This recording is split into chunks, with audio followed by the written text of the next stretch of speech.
5G is not dangerous, and I'll tell you why.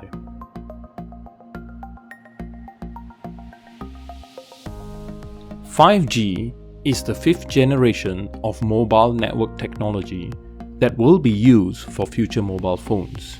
5G is available in multiple frequencies. There's the low band, the mid band, and the high band. The low band is equivalent to 4G. The mid band is equivalent to Wi-Fi. The high band, now that's a scary band. It is 72 GHz, and that is where the main complaint about 5G originates from. In this video, I'll try to debunk some of the anxieties that people have about 5G.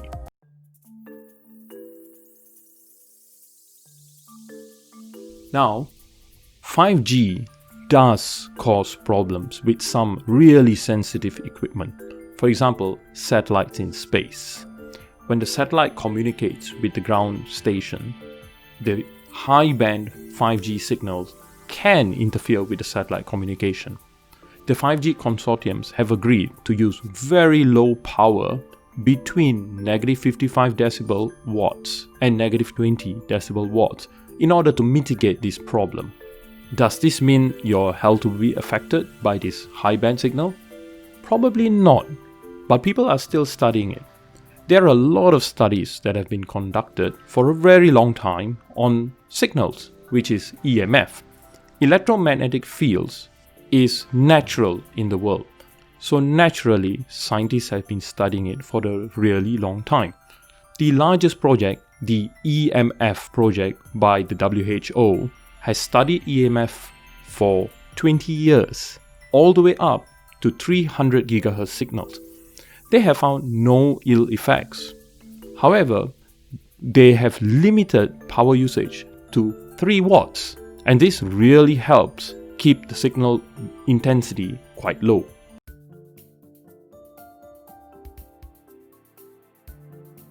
Now, EMF is also produced in nature. It appears naturally. Sunlight is EMF. The sun produces a lot of EMF that hits us every day. However, there is a key difference, which is the wavelength.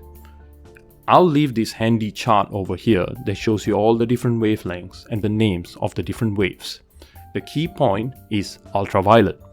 Ultraviolet is a narrow band, and any signal that is larger than ultraviolet has been tested to be harmless for humans. The reason is it does not carry enough energy to cause any disruption to your cells. Now, people say that EMF is radiation and all radiation is bad. This is not true. Any emission is radiation. Any emission that is larger than ultraviolet does not have enough intensity to cause any harm. Now, if the wavelength is smaller than ultraviolet, then yes, it can cause harm. X-rays and gamma rays can cause harm. However, the signal attenuates, and so the further you are from the source, the less of the wave you're going to get. That is why you can't stand near an X-ray, you gotta stand away. There's also shielding that can be applied to protect you.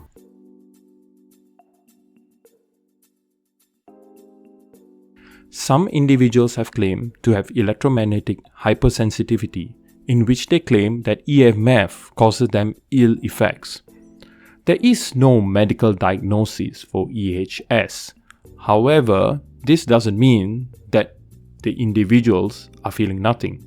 There could be something wrong. There could be other reasons, but doctors have not been able to identify how EMF can cause harm to a person. Some of the theories are that the individuals who have EHS live in polluted environments. Electronic pollution really does happen. Air pollution, noise pollution, all this can cause ill effects to a person, especially ill effects to their psychology. A lot of EHS sufferers may just be suffering from psychological problems. Now, this doesn't mean that they don't need help or they're crazy. It just means that it's probably not EMF that is causing them to feel ill.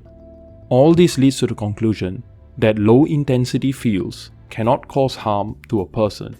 Thus, 5G cannot cause harm to a person. there is not enough power in the signal to cause harm. The anxiety around 5G is the same as the anxiety around 4G when the 4G towers were first erected. However, over time, people forgot about these anxieties and now they have moved on to be fearful of 5G.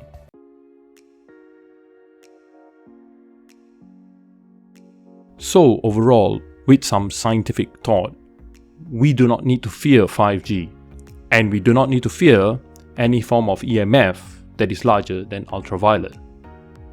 However, if you do feel sick or you do feel that you have EHX, you can always rent a meter to measure the amount of EMF in your home, and of course, get a diagnosis from a medical doctor. Do not self-diagnose. Self-diagnosis is really bad. Well, that's all I have from this video. I've put a lot more information in the description below. Do check it out if you're curious. As always, if you like what you see and would like to support the channel, please subscribe, hit that bell icon and give us a like. Until next time, I'm High Voice, signing out.